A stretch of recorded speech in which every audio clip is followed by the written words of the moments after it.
How many times have you guys peeled your carrots and the top layer you just throw away? I save mine. I save all of them, and then when I'm ready to make a carrot cake for the kids, I take them out and I make this recipe. And this recipe is from veggiedessert.com. Shout out to Kate, because she outdid herself with this one. My kids love it. So you can absolutely freeze your carrots. Don't quote me on that. I'm not a professional. I have no real idea if you can. This is not frozen. This is just from me making dinner 2-3 times a week. The first thing we're gonna do is we're going to put our shredded peels into a food processor. I have this baby food processor, so we're gonna go through this step a couple times. Use a spatula. That is good. We're going to need 3 large brown eggs. It could be any eggs you like. 3-4 cups of sugar. So you have to understand something about this sugar that I just recently learned. Sugar in baked products has to be this white. I used to use organic cane sugar, which has a little bit of color to it, and that actually weighs down your cake. So make sure that your sugar is like Santa Claus North Pole white. And we're also going to use half a cup of vegetable oil and 1 cup of plain Greek yogurt, half a cup of golden raisins. And this is 1 teaspoon of vanilla extract. Kate's recipe asks for 1.5 cup of self-rising whole wheat flour, but I had a very difficult time finding self-rising whole wheat flour. So what I did was I just bought whole wheat flour and added baking powder to it, which is what basically makes any self-rising flour rise. And this little beauty is 1 teaspoon of cinnamon, half a teaspoon of nutmeg, 1/4 teaspoon of allspice, and just a pinch of salt. And then we have 2 teaspoons of baking powder and ginger. Also, this recipe does not call for walnuts, but my family is obsessed with walnuts, so I'm gonna add this to Kate's recipe. Hopefully she's not offended that I slightly made it my own. But that's what's so beautiful about this. You should make it yours. Now, you don't have to do it this way because this would be a lot of dishes for you to wash, but because I care so much about you guys, I am willing to ruin my nails and waste all these dishes so you could see what it looks like before I put everything in. I also learned a trick where you can crack your eggs with 1 hand. What? Did you get that? I did that. I just did that. That took a long time to practice. So we're gonna put our eggs in first.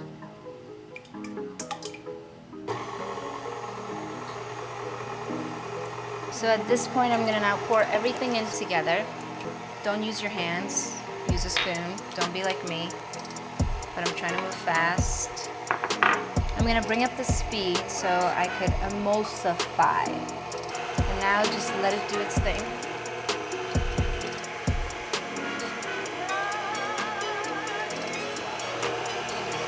And at this point, I'll stop it, and now the star of the show is gonna go in next. Kate's recipe says 4 handfuls. There's 1, there's 2, 3, and 4. So this is the part where I grate my ginger, and it really depends on your family. Because my kids are gonna have this, I'm just gonna do a teaspoon, and then we're gonna put in our walnuts and our raisins. And let's let it do its thing before we put in the flour.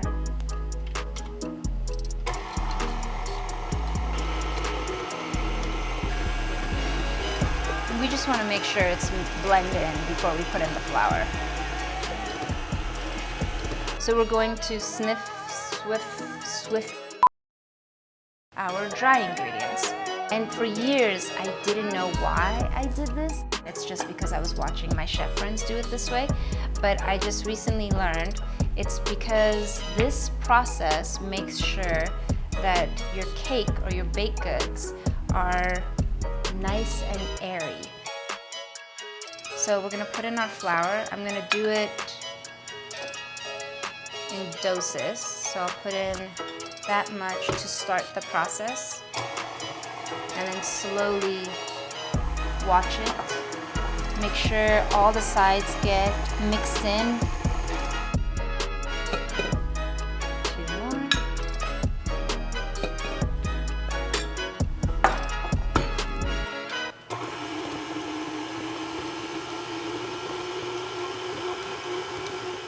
So you don't want to over mix because there is gluten in the flour, and the more you mix it, the more that gluten gets tightened up, and it just makes your mix like a really, really tight squeeze, and you want it to relax and fluff up.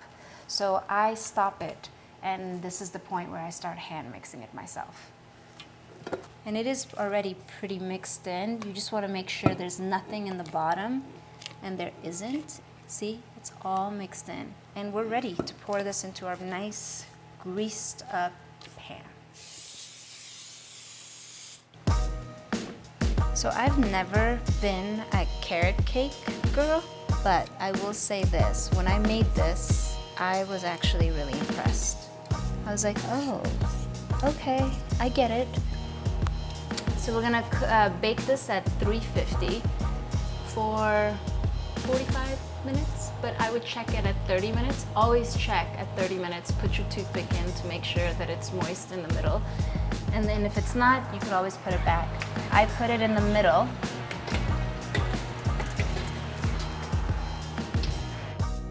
While the cake is in the oven, we can get started on our frosting.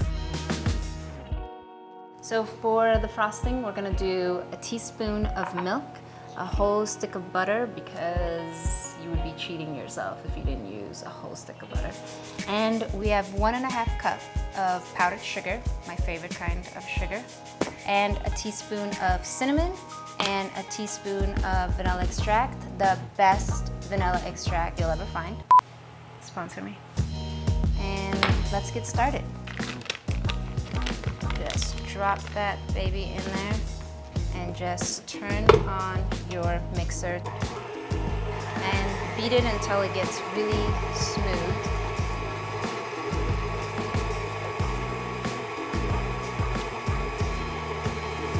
You want to put all your powdered sugar. Make sure none of it gets on the paddle like I just did right now. Cinnamon, right here. 1 teaspoon of the best vanilla extract that ever lived. A teaspoon of milk.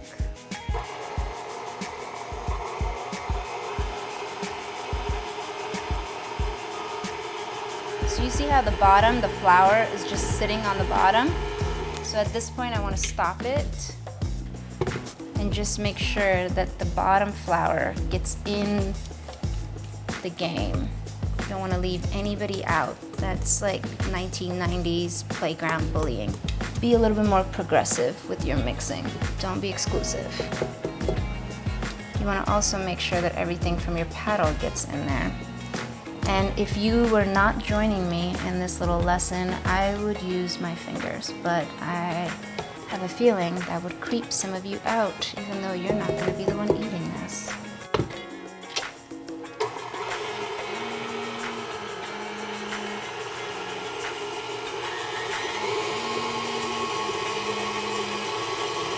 It's been 30 minutes, and at this point, even though the cake is meant to cook for 40, I'm going to check it to make sure, because everyone's oven is different.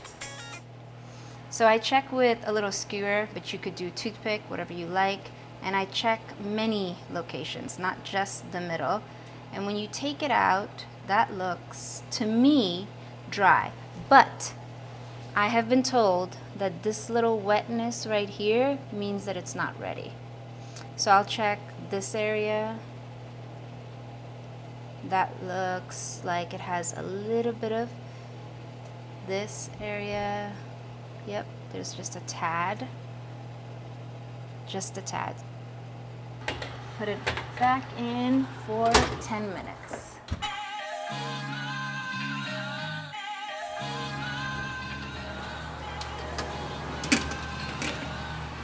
So that looks perfect.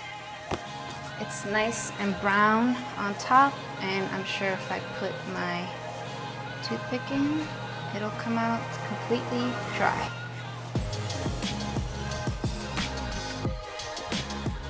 The cake is now at room temperature, perfect to start dressing it. A simple way to do this is just put everything in the middle of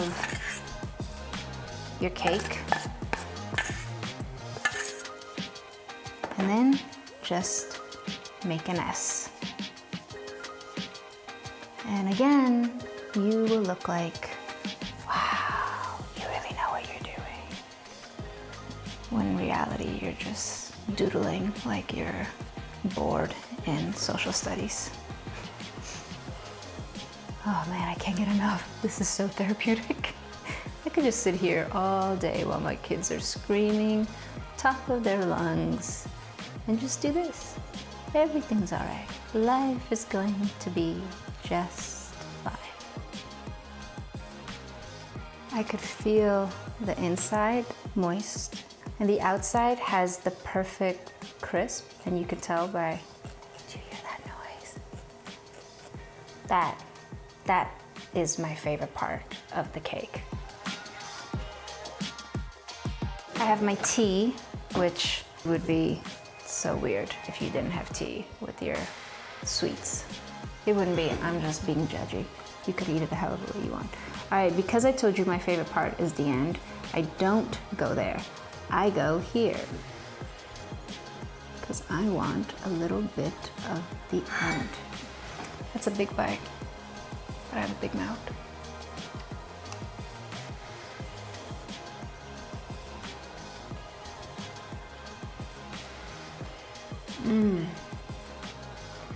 The walnut and the raisins. That's good. I'm not gonna say that it rocks my world because I'm such a chocolate fiend, but that's good. And here it is. Your carrot cake without anything going to waste. Hey, why not? Be good. Do something.